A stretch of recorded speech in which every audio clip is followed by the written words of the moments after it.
Hi, this is Jimit Shah and welcome to the Gym's Automation.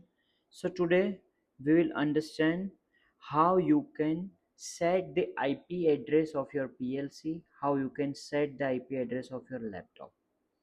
Okay, please note in our previous classes we have already understood this softwares, right?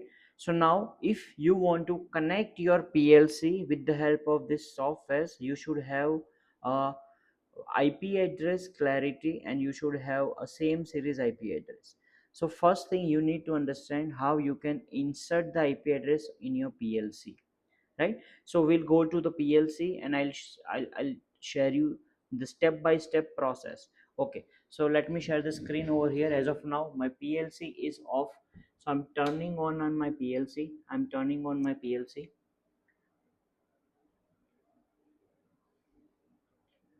Okay, so once this is on, please note this is flickering because of my video quality. In actual it is stable.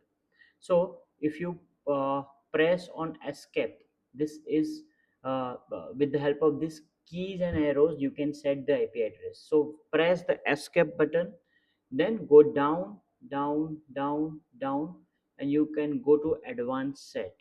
Right, so here press OK. Once you go to advanced set, you can go this ENET. This is my Ethernet configuration, right? So press down, down. This is my Ethernet configuration and press OK. So if you click on status, as of now it is showing blank. That means there's no IP address inside this PLC. So you can press escape and come back, and then if you want to enter any new IP address, then select this bottom. This is IP address and then click on OK. As of now if you can see, this is showing boot TP, boot TP. Okay, so this should be static, so just simply press down, so it will show you static. So we are going to give a static IP address to this PLC. Okay, so the static, and then click on OK. Now here this is the range you can select. I want to change this IP address as 10.10.10.66, so I can simply press this and 66 I'm selecting. This is 66, then go to left, I'm selecting another digit. This is 66 once again.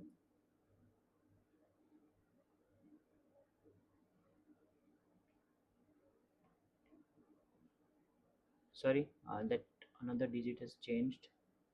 So this is 10.10.10.66, right?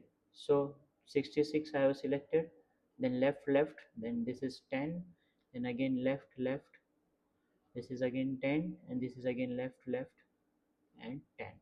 So 10.10.10.66, this is the IP address. I'm pressing OK, right? So now if you want to set the subnet mask, you can set 255.255.255.0. Okay, as of now we are not selecting that. Okay, and then simply press on OK, OK, OK, OK. That's it, right? Now if you go escape, escape, escape, escape, so you if you come to this and then press OK, this is your home window. So if you want to check again the set IP address, go to escape, then go to advanced set, then go to Ethernet configuration, and here in the set status, can you see now it is showing 10.10.10.66. So this is how you can set the IP address of your PLC. In our upcoming class we will see how you can set the laptop IP address, and then how you can uh, ping the IP address of your laptop and PLC. Okay, I'm dividing this video in 2-3 parts so that easily you can understand, or else this video will become lengthy, right? So that's it for today. Thank you so much for watching. See you in the next class. Thank you.